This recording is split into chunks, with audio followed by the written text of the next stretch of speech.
What about you? What about me? Yeah, how long have you lived here? Oh, I've lived here.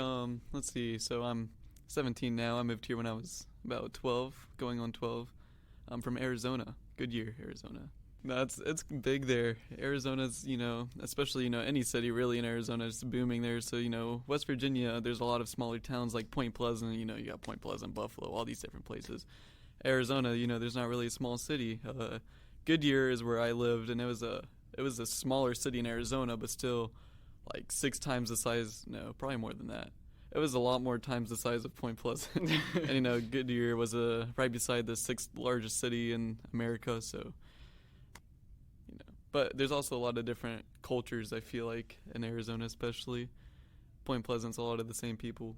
Oh, like. yeah. Yeah. Yeah. How's the transition from Arizona to Point Pleasant? Well, you see, that's funny. So I was more of a city boy in Arizona. They call me City Boy Ethan, actually. And when I came here, they called me City Boy Ethan again. No. So, what do you think about the Mothman when you came here? Because I'm sure you didn't hear about it in Arizona.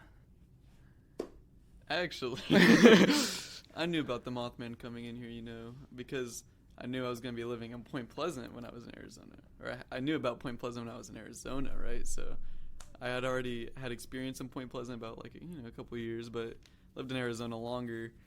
But, Mothman, I mean, at first, I was thinking, just the people in Point Pleasant know about Mothman.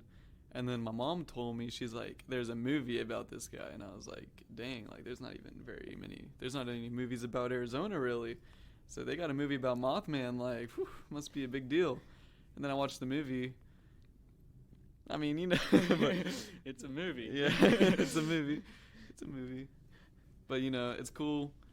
It doesn't feel like it's as big of a deal as it should be around here. Oh, yeah. You got the Mothman Museum, which is the biggest tribute to it, I feel like. Yeah, you'd think something so unique to us would be a little bit more praised or whatever. Yeah, but I still think it's pretty awesome for the community to get recognition during the Mothman Festival, Mm. especially with video games like Fallout, including Mothman. Yeah. And, I mean, it's also cool for the whole state, honestly, to have be based in West Virginia. The game be based in West Virginia, and then Point Pleasant's even in the game. Yeah, that's the one thing that's really nice about Point Pleasant is, despite being a small town and in West Virginia, not really something that you'd think would be talked about at all. Where we have the Mothman, we get a special recognition. We're a pretty well known town throughout. Mm-hmm. Yeah, and then they'll be like, "Oh, where was that guy from?" And then they're like, "Oh, Point Mothman. Pleasant." Yeah. Mothman. Where is Mothman? But Mothman's a cool guy.